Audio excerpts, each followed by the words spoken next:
There are 18 melee weapons for the Zealot Preacher to choose from in Warhammer 40,000 Darktide. Some great, some not so great. In this video today, we're going to go through all 18 weapons, broken up by their respective weapon family, and rate them on a tier list. At the end of the video, I'll give my overall thoughts on the spread of the weapons across all the respective tiers and ways that they can be improved.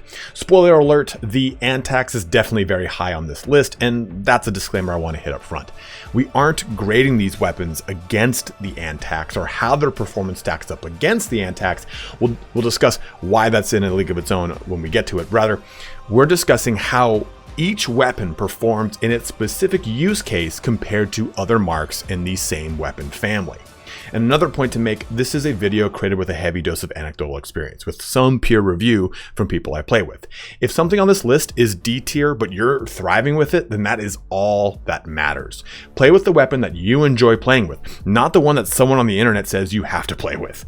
We'll be looking at these weapons' performance as it pertains to difficulty 5 Damnation. All weapons in the game perform in every difficulty, especially if you have a pre-made group of friends, but some perform just better in Damnation than the others. That goes without saying, but I want to make these points ahead of time. You can jump to any video or any weapon in the video that interests you the most using the chapters in both the timeline and the description.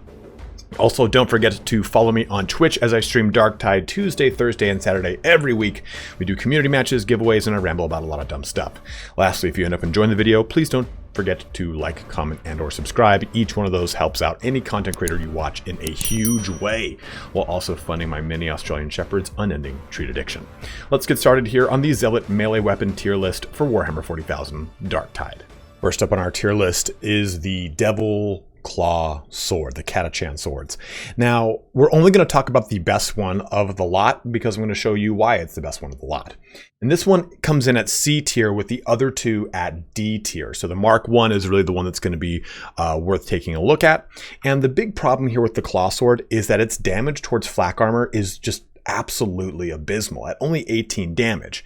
Keep in mind the damage roll on this is 78%, so it is what it is, but its unarmored is 60, so it does thrive on doing a lot of crowd control flurry as its specialization is. You have nice big broad horizontal slashes with the heavy attack, which is going to be really the focus of what we're going to show off right now. 82 damage for flak, 163 to unarmored, and it is again what this sword in specific, this Mark 1 thrives at. The other two have very weird attack patterns, don't have really great heavy attacks, and most importantly have a terrible push attack, one thing that the Mark 1 really thrives in. And I think the Mark 1 is in a weird spot because I think it's something you get at the very beginning of the game. And I think that once you immediately even get a heavy sword, it replaces the viability of the Devil Claw sword. I think it's just kind of a weirdly balanced weapon right now. So if we look at the heavy attacks, lots of cleave damage coming in from these heavy attacks on the Mark 1.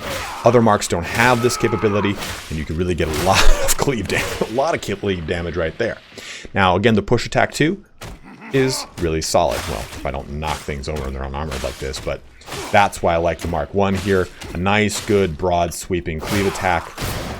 You do have the ability to parry things, but I find the parry to be not very reliable and not really able to return a lot of damage that really gets me going. I'm not like, oh, I'm really going to put myself in position to use the parry. I find that using the parry actually puts you in a bad spot more often than not, and less of a kind of defensive or reactive ability than you might have thought otherwise. But if we're doing any kind of heavy damage to the flak armor, we're getting at least a little bump up than doing just your standard light attack to that flak armor, which is going to take forever to kill something. Even using it towards the special, it's going to do some good damage there with those heavy attacks. So that Mark 1 Catachan coming in at C tier with the other two in that D tier. Our next group of weapons to talk about is the TAC axe, the tactical axe. And there's 3 variants of this bad boy.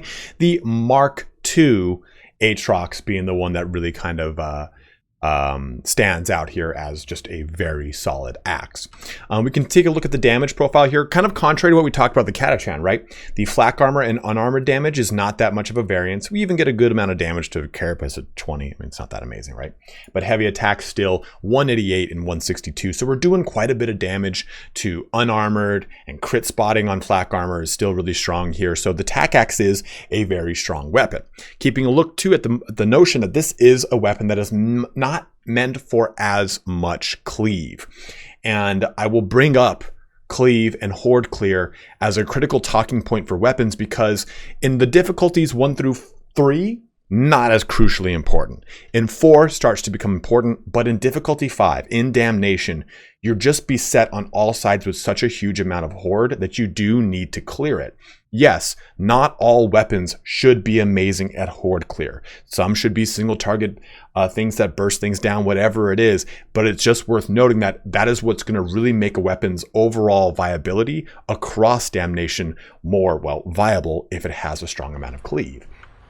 So looking at this tack axe, we just get a really good amount of heavy swings here, a very fast attack, which is good.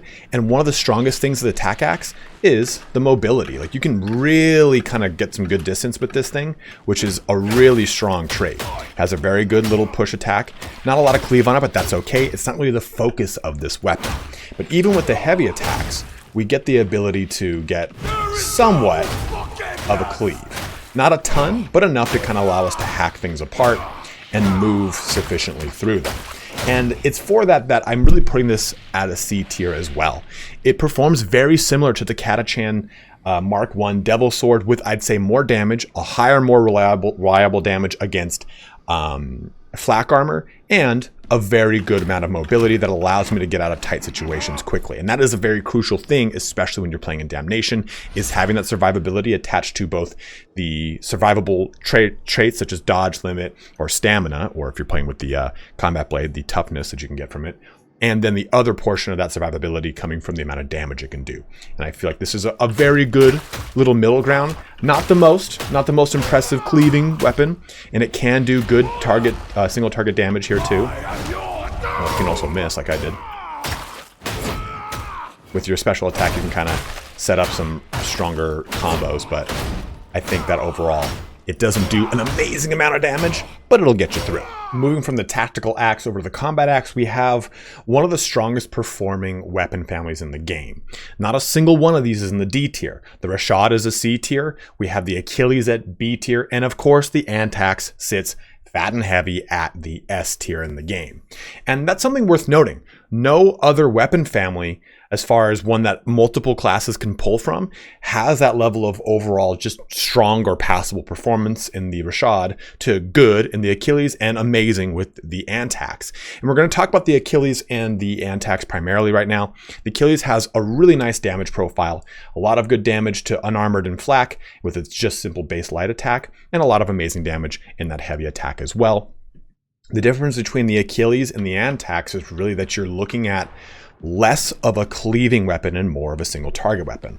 Pulling this down, you do get some capabilities to do a little bit of cleave, but by and large, you're just taking some overhead vertical swipes. And that's just fine, like I said.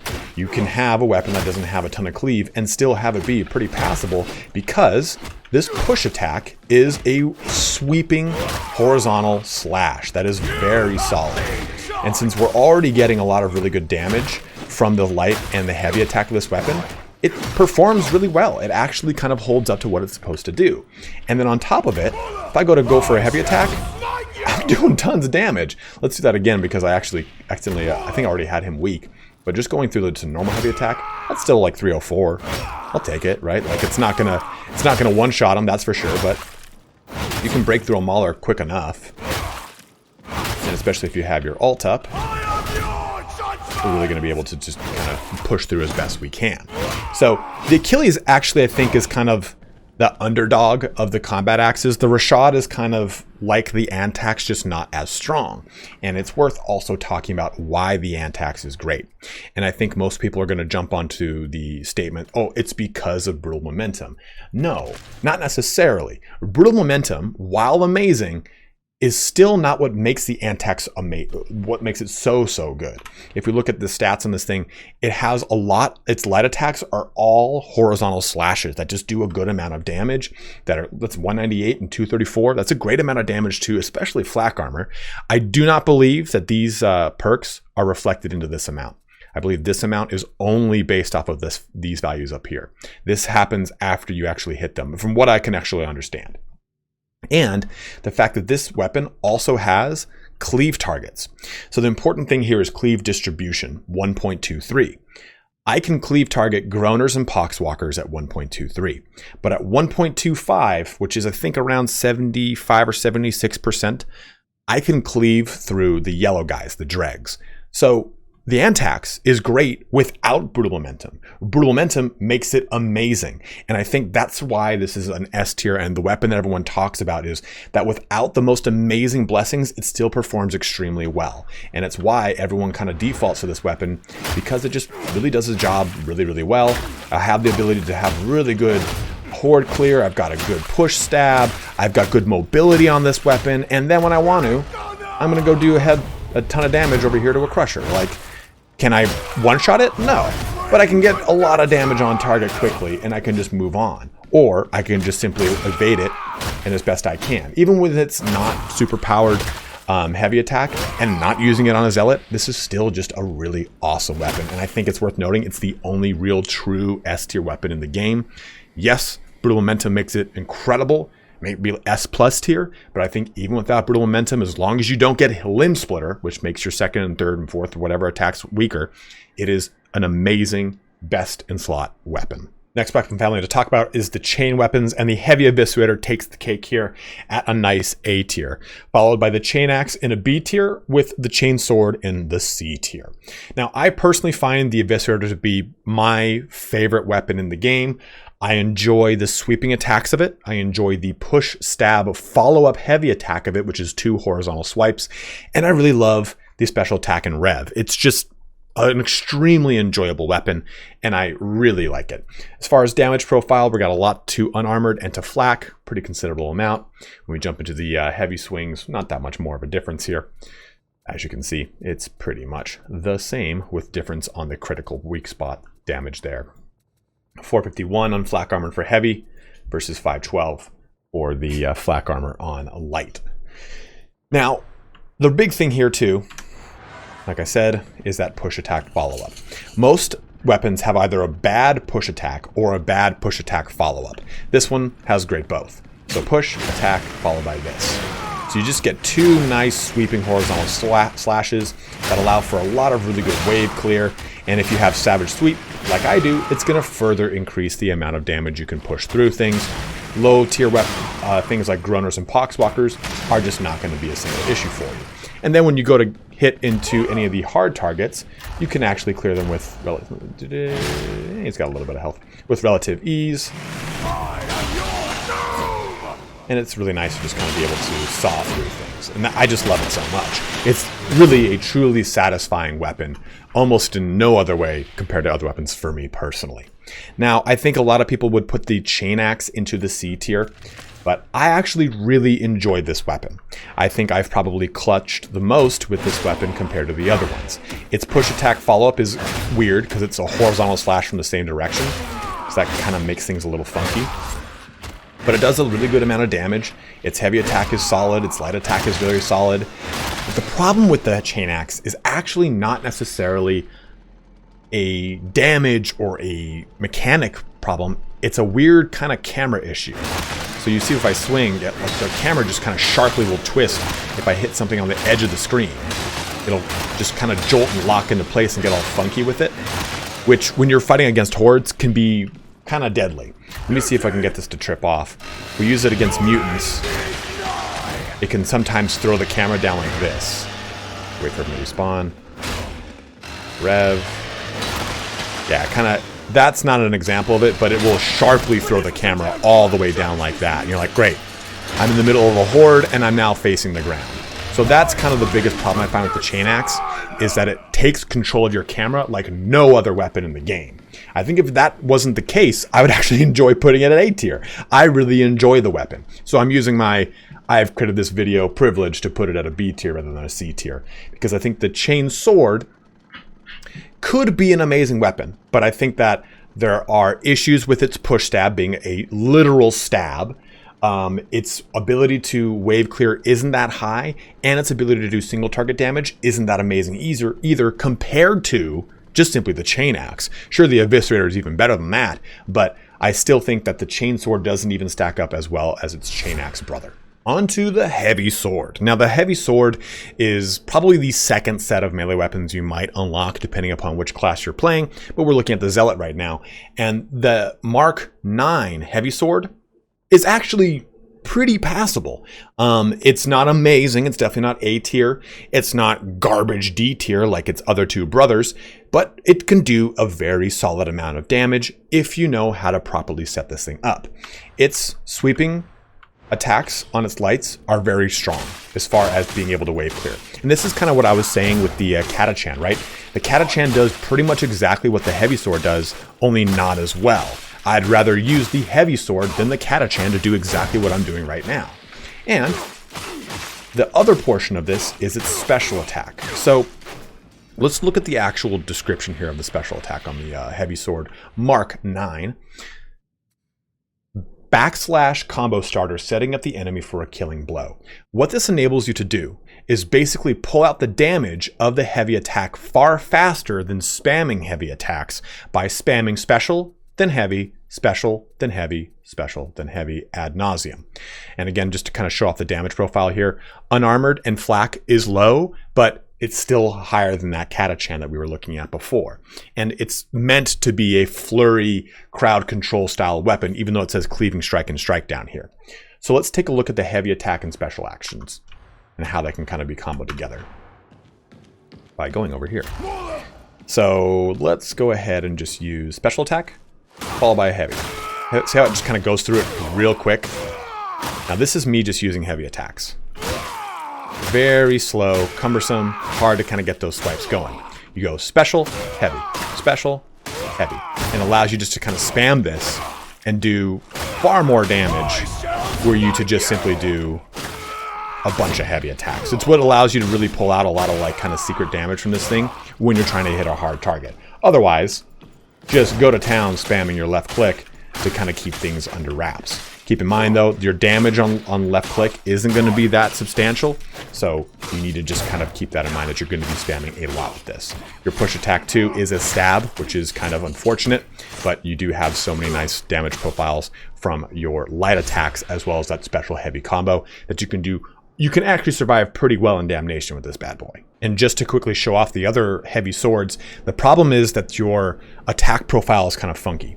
When you go through light attacks, sure, you have nice cleaving ones, but your heavy attack is an overhead followed by a horizontal, an overhead followed by a horizontal. And so your first attack, if you were to do that same kind of combo setup, is a horizontal, well, like kind of like diagonal, right? But it's just not the same amount of damage as the good strike down we get from Mark 9. And this is true on both versions of the heavy sword that are not the Mark 9. So it's why the Mark 9 really thrives above its peers and pushes the other two into that D category, unfortunately. It is Crusher and Thunderhammer time as we move into the power weapon family for the Zealot. And the Crusher is a big winner for me. I put it in the A tier here, and I put the Thunderhammer in C tier. I know a lot of people are going to be big mad about that, but I'm going to explain why. The big point here for the Crusher, it's different than the Eviscerator in its use case within the A tier. The Eviscerator is a great damage dealing weapon that allows me to do single target damage. It allows me to do horde clearing, and I have some good survivability. The Crusher is all about crowd control, and I've made a video about this, but this thing thrives on using its power output, which causes a blast radius and an epicenter as well as area suppression. Its damage, it's okay, not terrible. I mean, flak is 230, even carapace is 72 if I hit a critical weak spot. It's not the best weapon in the game for destroying things, but it is the best weapon in the game for suppressing things, well, as far as melee weapons go. So let's take a look here. Charge, swing, well, everything's going to go flying. And that's really the name of the game with this thing, is just kind of using it to keep things on its ass. And I have 2 blessings on here that keep things staggered. So I might not be able to completely clear a horde like I can with the Antax or with the Eviscerator, but what I can really do here is keep everything at least stun locked in the similar way that a Surge Staff can for a Psyker. Taking a look here especially at the Bulwark, which is one of the things that I think that the Zealot struggles with the most because you have to deal with that shield. I'm keeping that shield completely down, doesn't matter. I might not be killing it in one shot, but that's okay, because then I can just do that and really kind of spike my damage. And it's not terrible damage. I mean, it's still 700 damage. It's a considerable amount. And if they can't even stand up to do damage back to me, then what do I really care? I'm doing enough to at least control the battlefield. And it's why I like the Crusher. It's a different style of play for the Zealot that is actually very helpful for the team and a lot more supportive than simply just being able to kill things, which is a different level of support in this game. So just kind of worth noting how that works. And I do also like the push attack, which still works if you're charged, right? See? I do love that a lot. But the Thunder Hammer, and why it is in C tier, is relegated by some things. And let's talk about those things. I just upgraded this one. I got crap-ass Thunderstrike. Ugh. It's not a bad one. Well, I guess we'll look at this one instead. So, looking at this, it's worth noting that the patch note that was supposed to have hit has not hit, that would otherwise increase this Carapace armor damage for the Thunder Hammer. Because right now, the Carapace armor here, you can see that it says light attack damage versus Carapace armor 0.5 to 1, or heavy attack damage versus Carapace armor 11.2 to 20. In the patch, this is supposed to be changed to, I think, a top end of 20% light attack damage for the Carapace armor. That is actually a very huge difference. It does allow you to hit hard targets a lot faster, a lot harder, and do good damage. And I think it would actually put this thing into a B tier. Because the problem I have with the Thunder Hammer, as I've said many a time, is not its heavy attacks, which are horizontal swings, which is nice, right? You do get some ability to wave clear, but it's in the charged attack. Now, the charged attack has a weird animation recycle, where if I charge it and use it, I'm completely animation locked. I cannot switch weapons. I cannot do anything. I've heard that if I do this and forcibly try to switch back to a melee weapon, it can sometimes clear it, but I shouldn't have to use that kind of gaming mechanics to get more out of this weapon. And it's complete animation lock in that I cannot do anything. I can't switch weapons until that animation clears up. So it puts you in a pretty exposed situation where, sure, you're going to do 1,300 damage to this bad boy and follow it up with another one and then another one. But I'm also locked in that time. I can't dodge, I can't block, I can't do anything but recoil from the big hit I've done. And it's why I put this thing at C, because if I'm doing a tier 5 damnation up, unless my team is really able to take care of the situation, then me being stun locked like that is not going to be good for me. And if I come across a Crusher, which this thing really thrives at kind of doing tons of damage to, I'd rather just pull out my bolter and empty a clip into it and kill it outright, and not have to deal with wasting my ult, dealing with the recoil, and then trying to cycle to do it another time and another time. The Crusher does not have this, and I can put things on their ass at that same time, which allows my team or myself to kind of finish off a harder target. Last but not least is the Mark III Combat Blade. And this bad boy has made its rounds, right? The bleed build, as it is known, allows you to pull a lot of crit from these two things, Flesh Terror and Lacerate. Bleed stacks on non-weak spot hits, and then bleed stacks on critical hits. And you basically use the Zealot's capability to get increased critical chance or critical hit chance with bleed stacks. You would use this by going to your feats, using Bloodletting, 10% melee crit chance for 3 seconds on melee hit against bleeding enemies.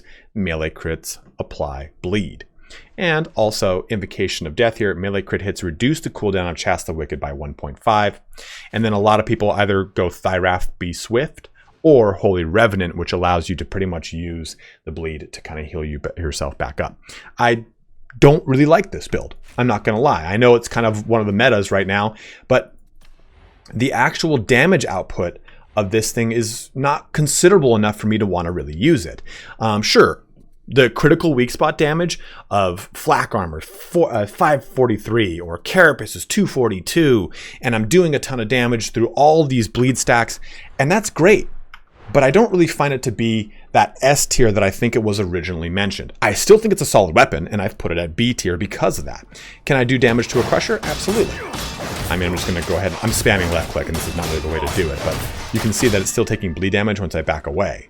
That's cool, right? That's a really kind of fun mechanic to use, that bleed mechanic of the Zealot. But the problem I have with this, more than anything, is the amount of left clicking I have to do to get some passable amount of damage. And I think that the trap is to fall into the left click or the heavy spam of left click and just trying to heavy attack our way into victory. Really, the big way to do this, and big shout out to my friend Grimalax for showing me this, block and do a stab. You pretty much one-shot everything when you do that. And I didn't know that was really a thing. He showed it to me. So being able to just kind of one-shot my way through things with the push stab on this is actually kind of nice. It makes it a little less daunting. You do have to worry about your stamina, right? But as long as you have a fraction of a percent of stamina, you can push stab. So that does make this weapon a little bit more passable than me just kind of dancing around doing this. And the big point behind that is you use those feats to give yourself essentially... Oh, you also have to use this feat as well. I'm sorry about that. There you go. Toughness damage reduction on critical hit. You basically use these feats all in conjunction to make yourself, by and large, invincible, because you just have such high toughness damage mitigation.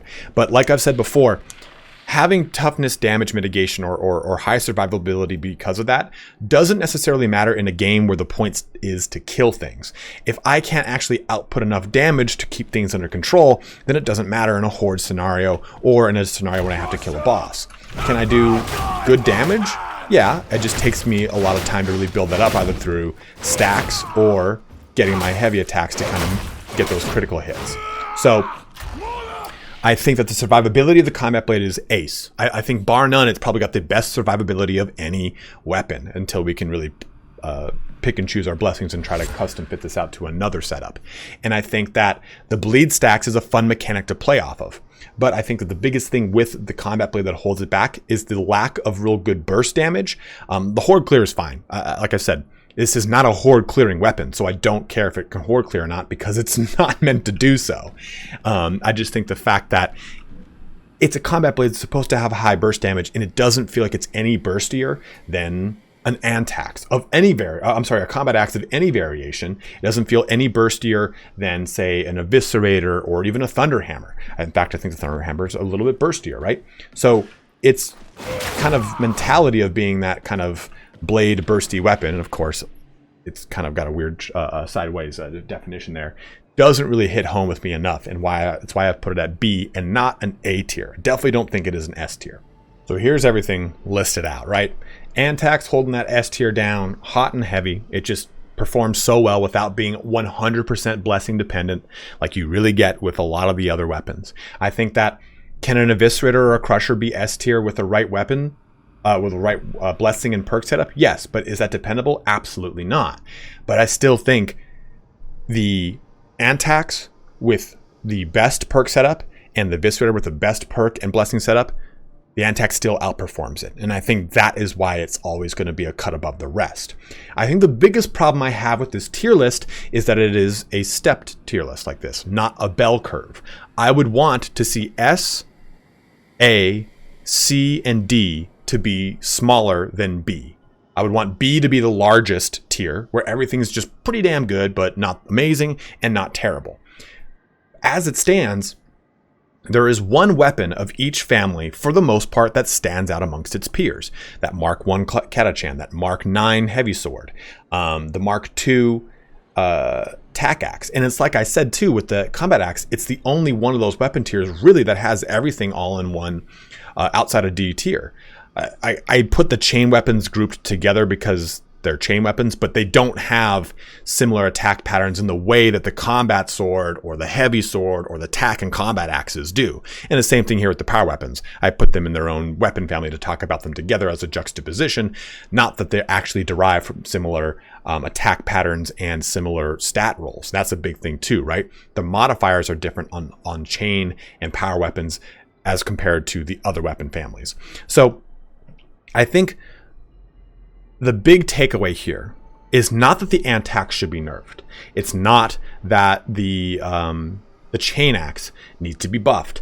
I think it's that the rest of the weapons need to be at an operating baseline, with some thriving than others, more than others in certain situations.